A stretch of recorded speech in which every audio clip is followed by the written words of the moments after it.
গল্প রহস্য পরিবারের সকলকে স্বাগতম। আশা করি সবাই খুব ভালো আছেন। আজ আমরা শুনব নিরূপ মিত্রের লেখা ভৌতিক ছোট গল্প ভূত ধরার গল্প। আমাদের এই পরিবেশনাটি ভালো লেগে থাকলে অবশ্যই সাবস্ক্রাইব করে ও বেল আইকনে ক্লিক করে আমাদের পাশে থাকুন। লাইক বাটনে প্রেস করে আমাদের চ্যানেলটি সকলের মাঝে ছড়িয়ে দিতে সাহায্য করুন। তাহলে চলুন শুনে আসি নিরূপ মিত্রের লেখা ভৌতিক ছোট গল্প ভূত ধরার গল্প।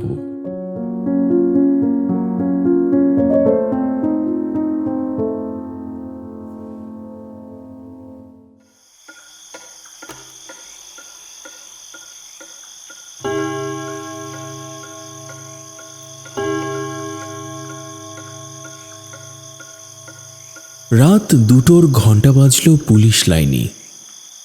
অনেক দূরের আওয়াজ, কিন্তু নিঝুম রাত্রিরে যখন কোথাও কোনো শব্দ নেই, দূরের ঘণ্টাও মনে হয় পাশেই যেন বাজল কোথাও। সেই শব্দেই ঘুম ভেঙে গেল ভবানীভূষণের। এটা একটা আশ্চর্য ব্যাপার। পুলিশ লাইনে ঘণ্টায় ঘণ্টায় ঘণ্টা পেটানো হয়। যটা বাজলো ততবার ঘণ্টা বাজে।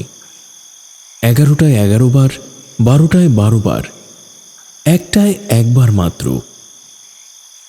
কিন্তু সেসব আওয়াজ ভবানীভূষণের কানে ঢোকে না, বা ঢুকলেও ঘুম চটিয়ে দেয় না। ভবানীভূষণ রাত 10টায় শুয়ে পড়েন নিয়ম করে, চমৎকার ঘুমন 2টো পর্যন্ত। কিন্তু যেই রাত 2টোর ঘণ্টা বাজে পুলিশ লাইনে, আশ্চর্য, ভবানীভূষণের ঘুম ভেঙে যায়। ভাঙবেই, রোজই, যেন কেউ তাকে জাগিয়ে দেয়। আর তারপরেই শুনতে পান সেই শব্দটা। কেউ যেন পা ঘষে ঘষে তার মাথার কাছের জানালাটার দিকে এগিয়ে আসছে। ভবানীভূষণ যে মেজবাড়িটায় থাকেন, সে বাড়িটা লম্বা বারান্দাওয়ালা একটি ব্যারাকের মতো। বারান্দার ওপর পাশাপাশি 6টা ঘর। 6 জন অধ্যাপক 6টি ঘরের বাসিন্দা। 6 অধ্যাপকের মেস। কলেজের ছেলেরা এ নামই দিয়েছে। অবশ্য বাসিন্দারা নিজেরা বলে নিঝুম নিবাস। নিঝুম নিবাসী বটে। মফস্বল শহরটির উত্তর প্রান্তে পায়রাটুঙ্গি খাল। খালের ওপর দিয়ে কাঠের ব্রিজ। ব্রিজ পেরিয়ে ডিস্ট্রিক্ট বোর্ডের রাস্তা ধরে কিছুটা এগোলেই ইন্সপেকশন বাংলো। চারদিকে ধান ক্ষেত, বাঁশঝাড় আর পুকুরের ছড়াছড়ি। বাংলোটা বেশিরভাগ খালি পড়ে থাকে। রাস্তার যে ধারে ইন্সপেকশন বাংলো, তার উল্টো দিকে পায়ে চলা রাস্তা নেমে এগোতে এপাশ ওপাশ পুকুর। কিছুটা এগিয়ে বাঁশঝাড়ের এক জঙ্গল। জঙ্গল পেরোলে এক টুকরো চষা জমি। জমিটার ধার ঘেঁষে লম্বা লম্বি ব্যারাক বাড়িটা, যার নাম নিঝুম নিবাস। নিঝুম নিবাসের সামনেই আরেকটা বড়সড় পুকুর। পুকুরের ধারে বাবলা গাছের ভিড়। সে ভিড়ের ফাঁক ফোকর দিয়ে দেখা যায় বিস্তীর্ণ মাঠ। তার ওপারে অস্পষ্ট রূপনারায়ণ নদী। ঠিক রাত 2টোয় ব্যারাক বাড়ির দ্বিতীয় ঘরে ভবানীভূষণ শুনতে পান পা ঘষতে ঘষতে বারান্দা ধরে কে যেন তার ঘরের মাথার কাছের জানালার দিকে এগিয়ে আসছে। প্রথম দিকে ভবানীভূষণ ব্যাপারটা নিয়ে তেমন মাথা ঘামাননি। ভেবেছিলেন 6 অধ্যাপকের কোনো একজন হয়তো বাথরুমের প্রয়োজনে। কিন্তু এক পূর্ণিমার রাত্রিরে শব্দটা যখন তার মাথার জানালার পাশ দিয়ে হেঁটে যাচ্ছে, ভবানীভূষণ মাথা তুলে দেখতে গিয়ে কাউকে দেখতে পেলেন না। বিস্মিত হলেন ভবানীভূষণ। মাথার কাছের জানালা তার শোবার খাটের প্রান্ত থেকে মাত্র হাত 3 দূরে। জানালার ওপার দিয়ে কেউ হেঁটে গেল, অথচ তিনি কাউকে দেখতে পেলেন না। এটা কি করে হয়? ভবানীভূষণ যাচাই করে দেখবার জন্য উঠে বসলেন।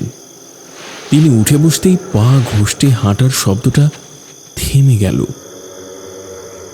ভবানীভূষণ কিছুক্ষণ অপেক্ষা করে আবার যেই শুতে যাচ্ছেন, শব্দটা আবার শুরু হলো। এবার মনে হলো লোকটি জানালার দিকেই ফিরে আসছে। ভবানীভূষণ তাড়াতাড়ি উঠে বসে জানালার দিকে চেয়ে রইলেন। পা ঘষতে ঘষতে হাঁটার শব্দ অত্যন্ত স্পষ্টভাবে জানালা পেরিয়ে চলে গেল। অথচ এবারেও কাউকে দেখতে পেলেন না ভবানীভূষণ। হঠাৎ একটা ঠান্ডা ভয় ভবানীভূষণের শির দাঁড়াবে নেমে যেতে লাগল। ভবানীভূষণ শুয়ে পড়ে গায়ের চাদরটা মাথা পর্যন্ত টেনে নিলেন। ঘষটে হাঁটার শব্দ কিছুক্ষণ ধরে পায়চারি করতে লাগল। ভবানীভূষণ কাঠের মতো অনড় হয়ে শুয়ে রইলেন। তাঁর নিঃশ্বাস বন্ধ হবার উপক্রম হল। নিজেকে প্রাণপণে বোঝাতে চাইলেন, একজন অর্থনীতির অধ্যাপকের এভাবে ভয় পাওয়া মোটেই ঠিক হচ্ছে না। অথচ ভয়টা তাকে পেয়ে বসল, এবং তিনি ভয় পেয়েছেন এটা বুঝেই। পায়ের শব্দ তাঁর মাথার জানালায় এসে স্তব্ধ হয়ে দাঁড়ালো। ভবানীভূষণ বুঝতে পারলেন তিনি জ্ঞান হারাচ্ছেন। প্রাণপণে দাঁতে দাঁত চেপে নিজেকে আত্মস্থ করার চেষ্টা করতে লাগলেন। হঠাৎ পায়ের শব্দ জানালা থেকে দূরে সরে গেল। মনে হলো একজন বারান্দা ছেড়ে মাটিতে নামল, তারপর পুকুরের ধারে নেমে গেল। পুকুরের জলে ঘষে ঘষে হাত ধোয়ার শব্দ হতে লাগল। ভবানীভূষণ অবসন্ন বোধ করতে করতে একসময় কখন ঘুমিয়ে পড়লেন নিজেই মনে করতে পারলেন না। ঘুম ভাঙল বেশ বেলায়। ঘরের দরজা খুলে বাইরে এসে দাঁড়ালেন। দেখলেন কান্তিপ্রসন্ন, অজিত বোস, সুখেন্দু চক্রবর্তী, অনিরুদ্ধ চৌধুরী সবাই চা হাতে আড্ডায় বসেছে। কালীপ্রসন্নই প্রথম চেঁচিয়ে উঠলেন, কি ব্যাপার ভবানীবাবু, কাল রাতে ঘুম হয়নি নাকি? এত বেলা অবধি পড়ে পড়ে ঘুমোচ্ছেন? অজিত বোস বললেন, আমার মনে হয় ভবানীভূষণ কাল সুরমা পরে শুয়েছিলেন। সুখেন্দু চক্রবর্তী জিজ্ঞেস করলেন, তাতে কি হলো? অজিত বোস বললেন, বুঝলেন না, চোখে সুরমা দিলে লোকে টেকনিক্যালার স্বপ্ন দেখে, তাই ঘুম ভাঙতে মায়া হয়। অনিরুদ্ধ চৌধুরী তাঁর নেয়াপাতি ভুঁড়ি নাচিয়ে বেজায় হাসতে শুরু করে দিলেন। ভবানীভূষণ কাউকে কিছু না বলে রান্নাঘরে গেলেন কেষ্টর কাছে চায়ের দরবার করতে। গিয়ে দেখেন দীপেন ঘোষ উন্মনা হয়ে বসে আছেন একটি মোড়ার ওপর। কেষ্ট আপ্যায়ন করল, বাবু চা দিই? কেষ্টবরণ একটু তোতলা। ভবানীভূষণ আরেকটা মোড়া টেনে দীপেনদার পাশে বসলেন।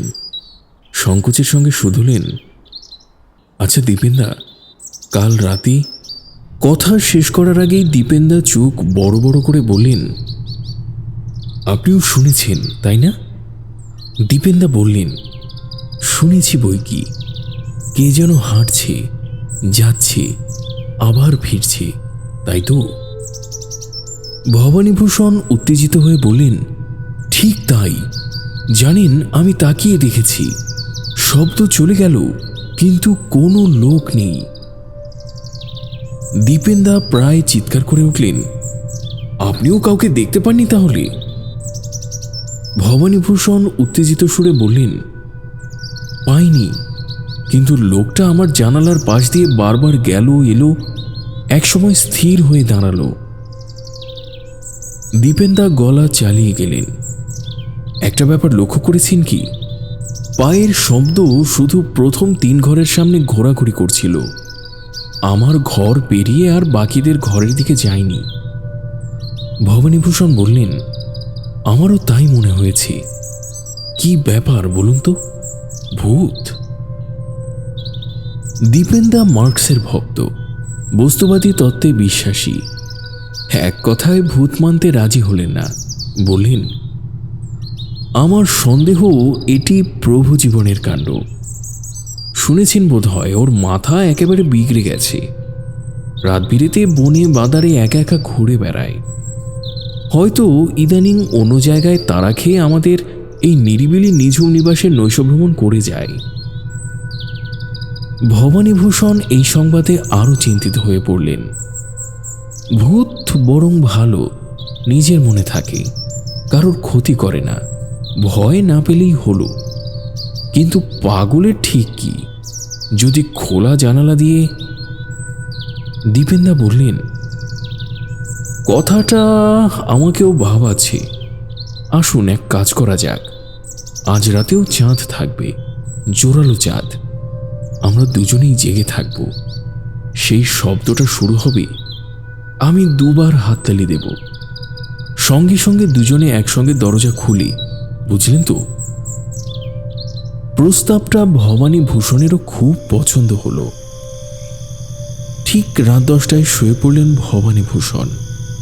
জেগে থাকবেন, কিছুতেই ঘুমোবেন না ইত্যাদি ভাবনা নিয়ে নাড়াচাড়া করলেও অভ্যাস ছাড়তে পারলেন না। কখন যে ঘুমিয়ে পড়লেন কে জানে। যথারীতি 11, 12 এবং 1টার ঘন্টা তিনি শুনতে পেলেন না। অথচ ঢং ঢং করে 2টোর ঘন্টা পড়তেই ভবানীভূষণের ঘুম ভেঙে গেল। ঘুম ভাঙার পর কিছুক্ষণ একটা আচ্ছন্নতা ভবানীভূষণকে জড়িয়ে রইল। তারপর হঠাৎ তার শ্রবণেন্দ্রিয় তীব্রভাবে সজাগ হয়ে উঠল। ভবানীভূষণ শুনতে পেলেন কে একজন পা ঘুষ্টে ঘুষ্টে এগিয়ে আসছে।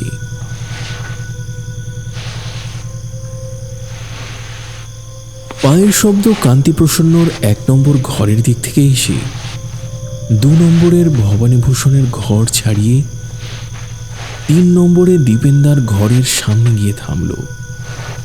আবার 3 নম্বর থেকে 2 নম্বর ঘরের দিকে রওনা হতেই ভবানীভূষণ উঠে বসলেন।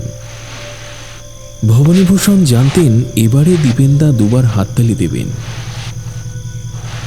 কিন্তু হাততালি পড়ল না। পায়ের শব্দ ক্রমেই এগিয়ে আসছে।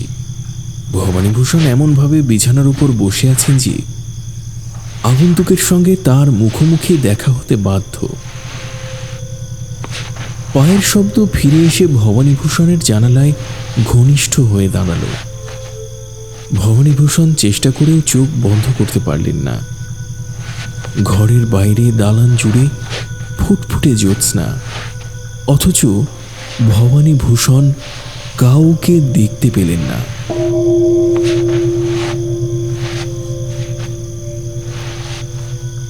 ভবানীভূষণ দীপেন্দাকে ডাকার চেষ্টা করলেন। একটা ভাঙা গোঙানির আওয়াজ বেরোল। ভবানীভূষণের সারা শরীরটা কাঁপতে কাঁপতে শয্যা নেবার উপক্রম করার মুহূর্তেই ভবানীভূষণের মনে হলো তিনি 2বার হাততালির শব্দ পেলেন। তিনি একা নেই, আরও একজন জেগে আছে মনে হতেই ভবানীভূষণ গা ঝাড়া দিয়ে উঠলেন। তার শিথিল অঙ্গ প্রত্যঙ্গগুলি এক মুহূর্তে টান টান হয়ে গেল। এক লাফে খাট থেকে নামলেন।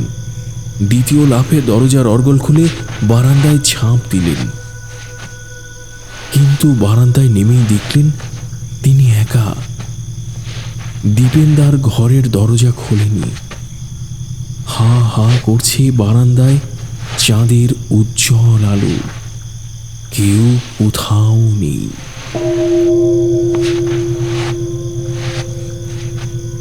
ভবানীভূষণের শরীর বেয়ে ছমছমে শীতলতা নামল। ভবানীভূষণ পায়ের জোর হারিয়ে বারান্দাতেই বসে পড়লেন। আর তখনই অনুভব করলেন পায়ের ঘষ্টানির শব্দ তার পিঠের দিক থেকে এগিয়ে আসছে। একেবারে স্থাণু হয়ে গেলেন ভবানীভূষণ। তার চেতনা লুপ্ত হবার মতো অবস্থা হলো। আর তখনই চটাপট 2বার হাততালি দিয়ে ধর্মর করে দরজা খুলে বাইরে এলেন দীপেন্দা। ভবানীভূষণ বাকশক্তি হারিয়েছিলেন, নড়াচড়ার শক্তিও। পদশব্দ কিন্তু থামল না। হাঁটতে হাঁটতে কান্তি প্রসন্নর ঘরের দিকে চলে গেল। তারপরেই পুকুরের জলে কোচলে কোচলে হাত ধোয়ার শব্দ। হঠাৎ দীপেন্দা জোরে হেসে উঠলেন। কথা বলার শক্তি থাকলে ভবানীভূষণ হাসির কারণটা জানতে চাইতেন নিশ্চয়ই। দীপেন্দা ঘরের থেকে সিগারেটের প্যাকেট আর দেশলাই নিয়ে এলেন। দাওয়ায় পা ঝুলিয়ে বসলেন। ফস করে একটা সিগারেট ধরিয়ে লম্বা টান দিলেন। তারপর বললেন,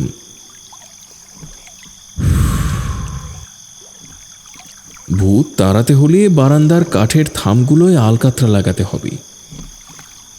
ভবানীভূষণ বুঝতে না পেরে ফ্যাল ফ্যাল চোখে দীপেন্দার দিকে চাইলেন। দীপেন্দা হেসে বললেন, ভূত তো ধরা পড়ে গেল ভবানীবাবু। ভবানীভূষণ ক্ষীণ কণ্ঠে বললেন, তো ধরা পড়ল? দীপেন্দা জোর গলায় বললেন, ব্যাপারটা বুঝতে পারেননি? ভবানীভূষণ নেতিবাচক ঘাড় নাড়লেন, আর সঙ্গে সঙ্গে পা ঘষতে চলার শব্দ জেগে উঠল একেবারে ভবানীভূষণের ঠিক পেছনে। ভবানীবাবু চমকে মাথা ঘুরিয়ে দেখলেন, শব্দ চলতে লাগল। এবারে ভবানীভূষণেরও স্বস্তির হাসি ফুটে উঠল মুখে। আপন মনে বললেন, ঘুণ পোকা। দীপেন্দা বললেন, এক্স্যাক্টলি। বারান্দার এই দিককার 3টে খাম্বায় ঘুণ ধরেছে। পর্যায়ক্রমে এক একটা খাম্বা থেকে পোকা কাটার আওয়াজ ওঠে। আমরা ভাবি কেউ বুঝি হেঁটে চলে বেড়াচ্ছে। ভবানীভূষণ শুধলেন, আর ওই জলে হাত ধোবার শব্দটা?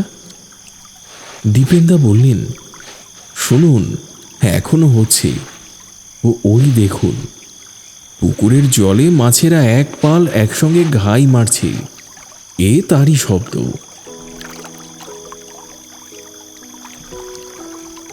অসম্ভব নিশ্চিন্ত হয়ে ভবানীভূষণ হাত বাড়ালেন। দীপেন্দা, একটা সিগারেট দিন তো।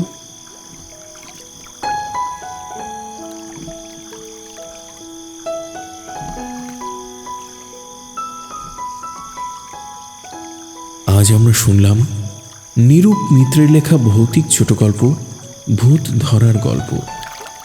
আমাদের এই পরিবেশনাটি ভালো লেগে থাকলে অবশ্যই সাবস্ক্রাইব করে ও বেল আইকনে ক্লিক করে আমাদের পাশে থাকুন। পরিবার, বন্ধু ও স্বজনদের সাথে শেয়ার করুন। প্রচুর বই পড়ুন। নিজে ভালো থাকুন, অন্যদেরও ভালো রাখুন। অনেক ভালো। ধন্যবাদ।